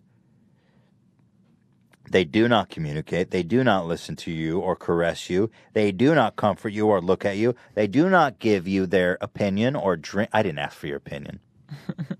Sorry. They do not give you their opinion or drink a glass of champagne with you. Champagne? All right, sorry. Whoa, Shredder.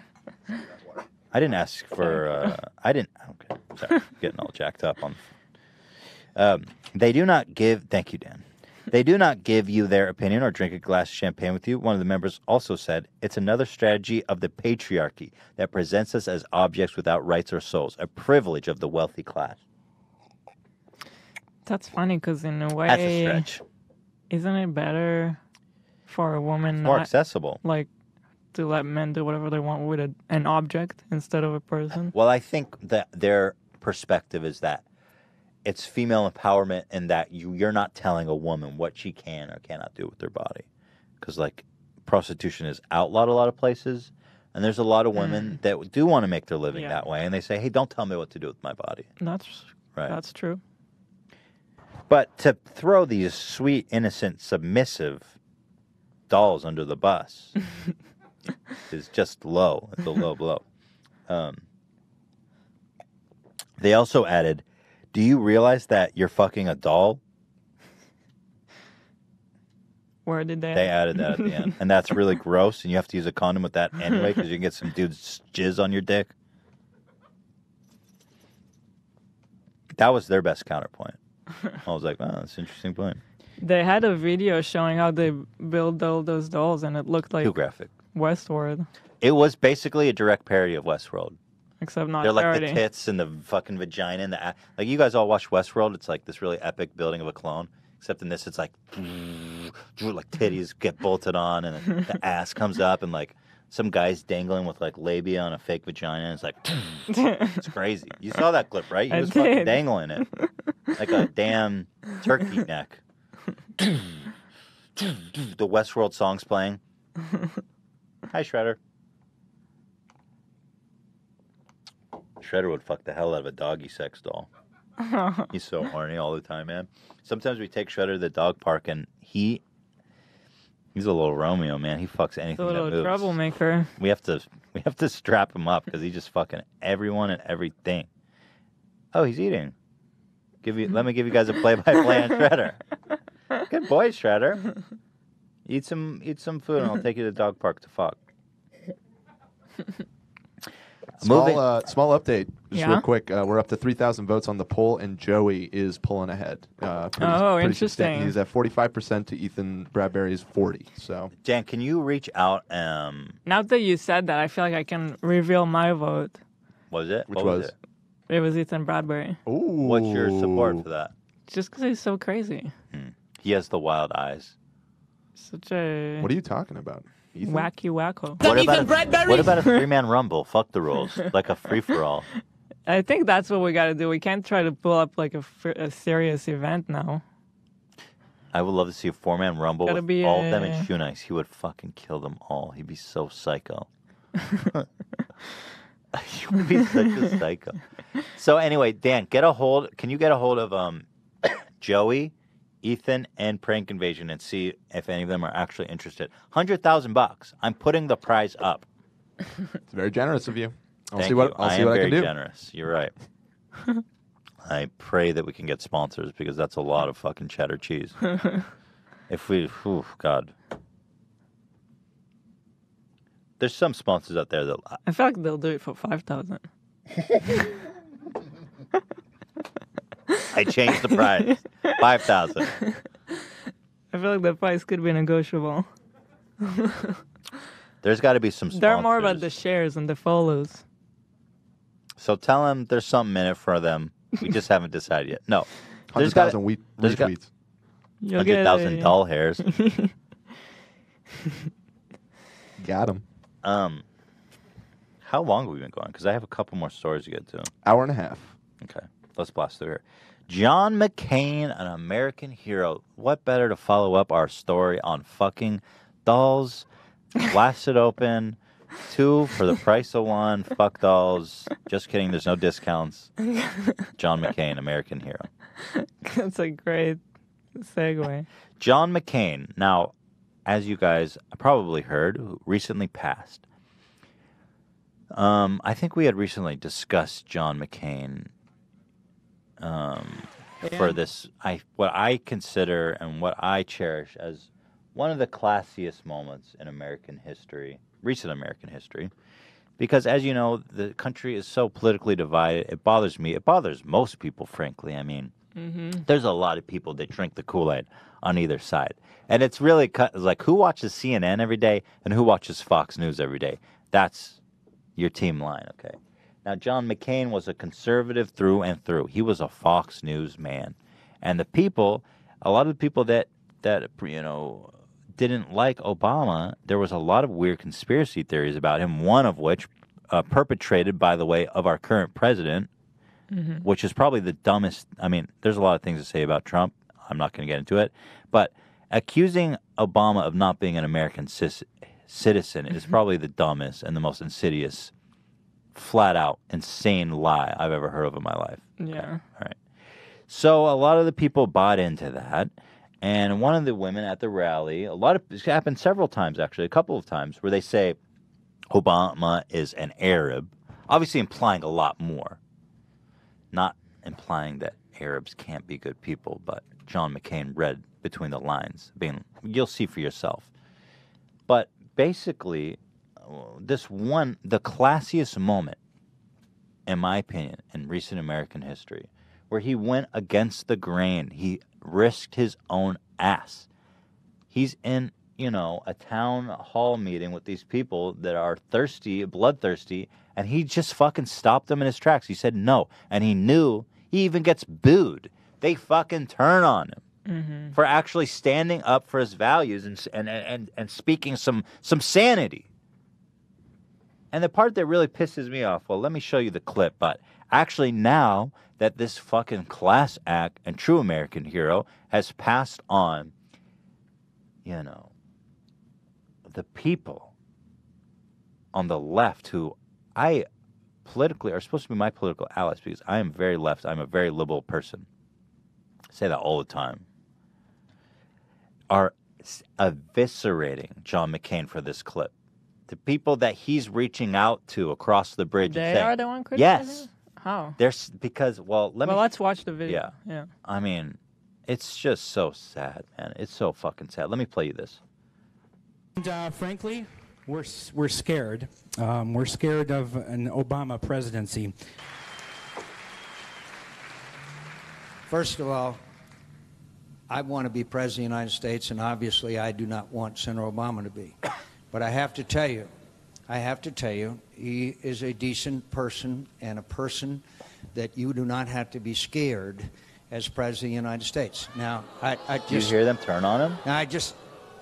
Now look, if I didn't think I wouldn't be one heck of a lot better president, I wouldn't be running, okay? And that's the point. Do you fucking hear the crowd turn on him? Yeah. When he dared to insinuate he's a decent guy you don't have to be scared of. I mean, how messed up is our country that simple insinuation? He is not the Antichrist. You don't have to be scared of him. He's a good person. Well, I can't believe he said that. There's more to it. Yeah, the second part is the part that people are outraged about. That's the point. I got to ask you a question. I do not... Boy, this lady is fucking right. Does it get louder for us? Yeah. Look at her hair, man. This lady is... She's got Fox News pumping through her veins. These colors don't run. No, really. These colors don't run at all. I can't trust Obama. I have read about him, and he's an Arab. He is not. No, man. She's like, no man. What do I say? Tell me what to think. Tell me what to think. No? He's a decent, family man, citizen that I just happen to have disagreements with on fundamental issues, and that's what this campaign is all about. He's not. Thank you. Okay. He's just saying stop with this, like, don't even go there with those arguments of nonsense. Exactly, Hila. And so here's the kind of tweet that I've been seeing online. I'm going to show you one example of many people, many of supposed enlightened people. Okay, look at this fucking asshole. Stop with the story about how John McCain shut down a racist at a rally by saying Barack Obama wasn't Arab, but a decent family man, a citizen.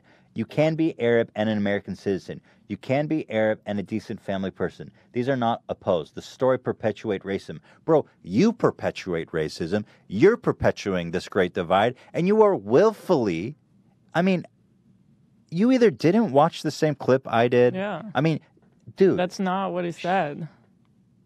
Like, he's what really makes me sad is he's reaching out to these people. He's putting his ass on the line to make a bridge of class and dignity that doesn't seem to be alive left, honestly, anymore in politics. And say, you know what? He was saying he's a good man. Like, if I'm going to lose and he's going to be the president, you guys don't have to worry. We disagree, but you'll have a good guy.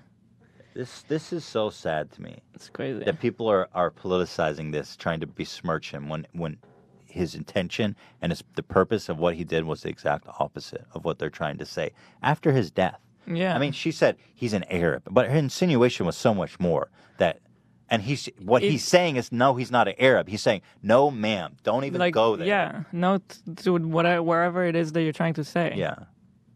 Also, he's going off the cuff. It's a live event. He's in the hole with all these people ready to turn on him.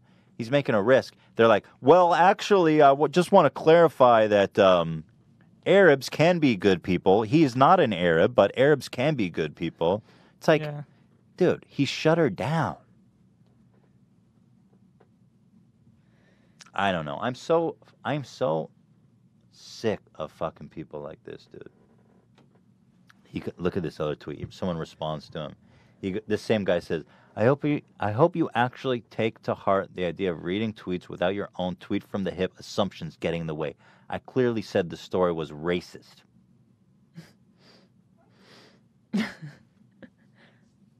This is the guy, by the way. No, I don't want to show him. I'm not going to put this is not about the guy. Yeah, whatever.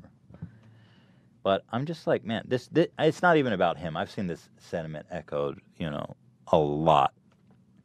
And I just think it's a fucking shame. Like, we should be honoring this, like, a really courageous moment. Yeah. I thought it was really nice of him when I saw it. Courageous.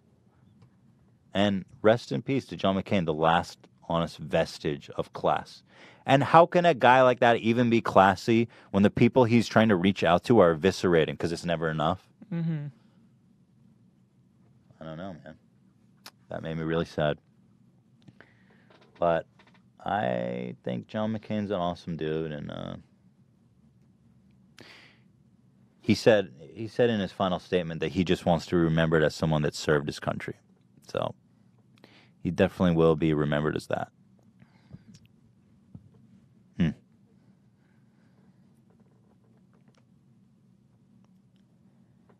R.E.P. in the words of Kill Tony from last night. All right. Let's move it on to this footage I have to share with you guys. Is one of the most intense and insane things I've ever freaking seen in my life. You guys probably heard, we covered a lot of the fires last year that were ravaging Ventura and Santa Barbara. There was a fire in NorCal, I think it was in NorCal, that was even bigger than last year. Just insane. Ravaging and destroying the state. So on, continues. So this father and son were out hiking, and it was all clear. It was all good. And they saw smoke in the distance and didn't think anything of it because it was pretty far away. But the winds picked up, and this fire started spreading super fast. And all of a sudden, they're like, we got to get out. We should get out of here. Mm-hmm. And so here is their attempt to escape this forest. They were just on a hike. And this video is just, it's one of the craziest things I've ever seen. It's a 70-year-old dad and a son in a Jeep escaping the forest. I think we can go faster. Do I go? We're going to find out up here in a minute, aren't we? I think we can drive through this. What? Holy bacon. So for those of you that can't see, they're driving down a narrow forest path and fires raging pretty much on all sides of them. Really intense forest fire. Dad, this is insane. I know. Trees falling over. We don't want to get trapped in here. Easy, easy. All right, we're good, we're good, we're good. Slow down, slow down. Big rut here. Just slow down. We're out of that fire. We're not out of that, Dad. Oh my God. It feels like a movie. Yeah, it doesn't feel real. So they think they're out. The fire's kind of cleared. Dad, no. Yes, we're out. We're not out. We're good though. The dad said we're out, and then they turn a corner, and it's like the craziest hellscape I can imagine. Just fire everywhere. Easy. Oh my God. Keep going, go through. Fire's raging over the road. They're driving through it. Literally driving through fire. Easy, easy. Can't see. Just go easy now. Easy. Dad, the car's heating up. It's gonna explode. We're all right. Oh, Jesus, God, help us. This is so scary. Okay, slow down so we can see, Jess. Dad, what if a tree falls on us? Okay, slow down. Please, God, help us. You're doing good. You're doing good. Oh my God. Dad, we can't get out. I'm getting out. You can't drive back. We get that out of the road. So- We get gloves. Oh my God. Stop. Stop. Dad, we gotta get out of here. Can't get out. So they reached a log in the road that was covering the road. It was on fire, and it stops there, which is like the craziest cliffhanger of all time. Can't write it even in the movies that much of a cliffhanger. You know what's interesting? I know how the story ends. I'm gonna read it to you guys. They're okay. Was that Shredder? Yeah. They're okay. I find it interesting because that guy who's driving is like 40 and the dad is 70, and like in this life-threatening situation, how they like devolve kind of back to like He a sounds little like child. a little child, yeah. So these fucking lunatics, they kick it into reverse and backed up through that whole Really? road, back through there in reverse, and made it out. That's so crazy. Here's an excerpt of them explaining what happened. That's when things went bad to worse. A tree ravaged by the intense fire had fallen down across the road, blocking their escape route. I saw that and I thought we were going to die, Justin said. I thought we were trapped. There was no way we could turn around on the road. With his father's guidance, Justin kicked the car into reverse and drove the vehicle all the way back to the trailhead at the end of the road. At times, Justin said he was going as fast as 40 miles per hour. Wow. It was absolutely insane. I don't know how I was able to keep the car on the road, he said, but somehow, a few prayers and a higher power, we stayed on the road. Once they were back at the trailhead, which was safe from the fire for the time being, they walked down towards a nearby cabin to see if anyone could help them. That's when they saw a small boat floating on Lake McDonald with 2 people aboard. We flagged them down and they came over and grabbed us, and we got onto the boat, Justin said. 10 minutes later, we were on the water and we saw the whole part of the lakeshore where we had been just standing just go up in flames. Crazy.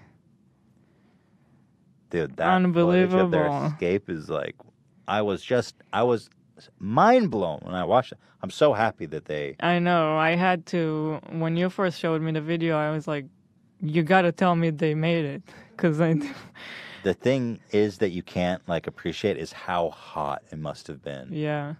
And driving, like this road to drive in reverse. And it's unbelievable. Jesus definitely took the wheel. In his words. Anyway, I just wanted to share that little incredible thing I saw with you guys. We've got California lawmakers pass bill to erase old POC convictions. The state district DOJ, what the fuck is that? Department of Justice. Whoa, that blasted out. Jeez, calm down, Dan. Sorry. No, it's my fault.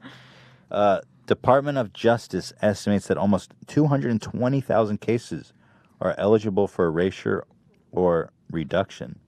They better pass that You cannot make it legal and then be like, oh, everyone rotting in prison. Yeah. Eat shit.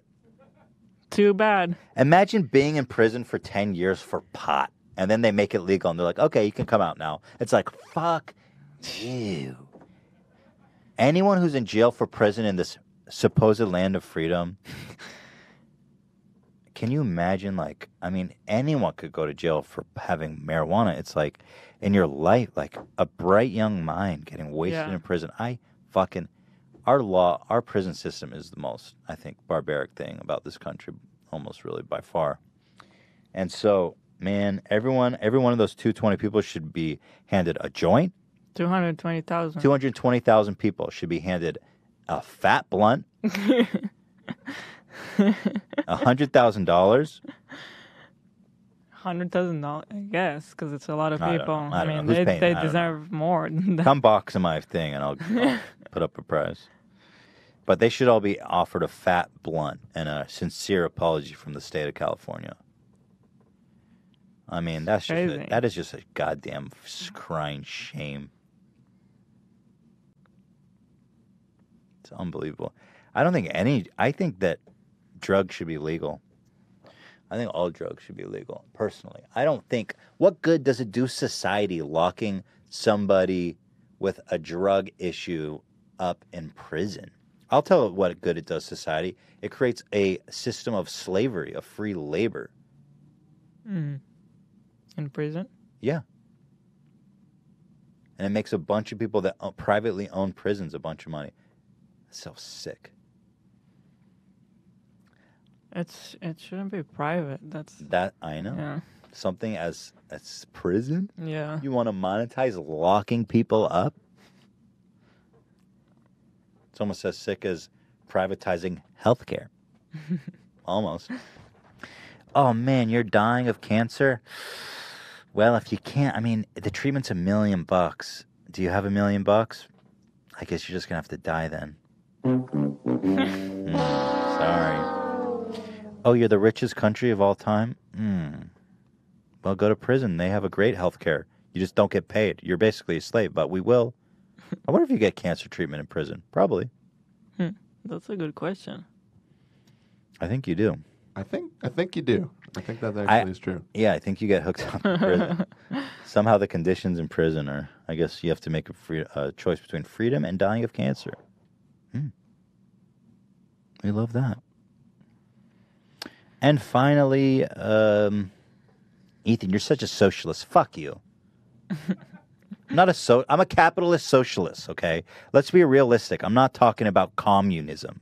Look at Scandinavia. I love how people are always like, socialism doesn't work, idiot. How are you going to pay for it? Let's go Space Force. Let's give rich people a fucking $10 trillion tax cut. How are you going to pay for free health care, by the way? When it comes to healthcare, everyone else in the world has figured it out.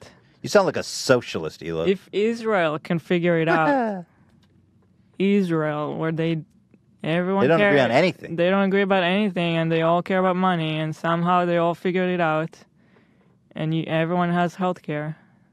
It's pretty much free. Scandinavia. They always say socialism doesn't work. Scandinavia. Free university, free health care, utopia, everyone's happy, great quality of life. They're not, okay, yeah, it's a capitalistic country. I'm not talking about communism, you fucking idiot. Be realistic with what I'm saying. Just don't want to go bankrupt over getting sick. You sound like a dirty, socialistic scumbag. Now, can I lock you up and give you some cancer treatment in exchange for your life? Okay. Get a little political here for a minute.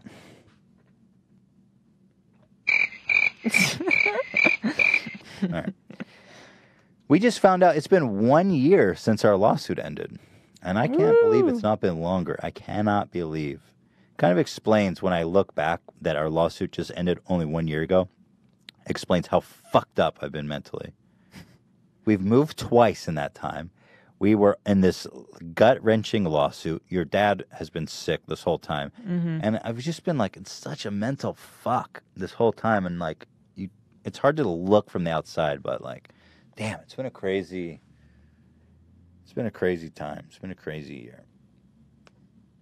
I've heard a lot of people say that 2017 was their worst year. Seems like a... On New Year's, everyone's always like, this is going to be my year. No, it's not. Guaranteed it's not.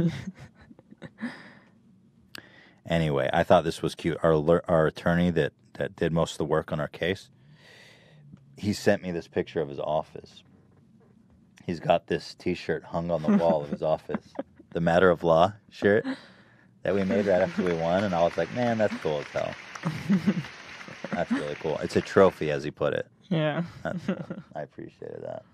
And I thank you guys all for hanging around. It's been a tough year for us. And you guys hanging around and caring about what we're talking about and what we're going through sure means a lot to us. Yeah. Not been my best over this past year, I would say that. I don't think so. I haven't felt like it. What is your best anyway? I felt like shit. You know? I made a jacket that says I feel like shit. There you go. No secret there. A lot of people related. What do we do about that? Why are we all feeling like shit? What are we going to do about that? Smoke weed every day. That was great. Dan, was that you? Maybe. Yes. That's what I'm talking about. That's what I like. One last update on the poll. Yeah. I think we got a clear winner with Joey Salads at 44%. Wow. 4,000 votes in. Joey, it's on, buddy. So reach out to them, would you, Dan? Will do. Okay, let's set this up. I'm excited. Guys, thank you. I feel like all the pranksters would want to... Well, we can have like a tournament bracket. It's like a prankster We tournament. can have a whole bracket, man. I don't give a shit. I kind of like the idea of like untrained, just get in there and throw some punches. I don't need to make a No whole one big... is allowed to train. Yeah. No big deal. We're just Come going to as rent you the are. ring. Come. Shoe Nice is the guardian. He's the boss. Shoe Nice is going to eat a stick of deodorant before he takes you on. Guys, thank you for watching.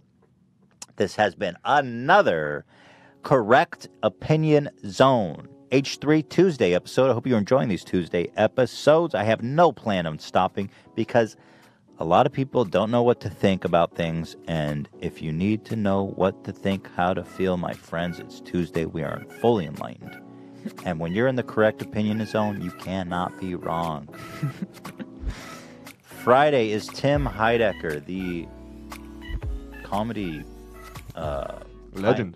Pioneer. God. Legend. I would say God.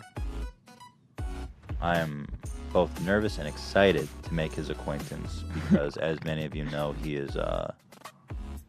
I have said that he is the sole reason I've made comedy. Yeah, I think most of our listeners know that, so I think everyone is probably feeling your...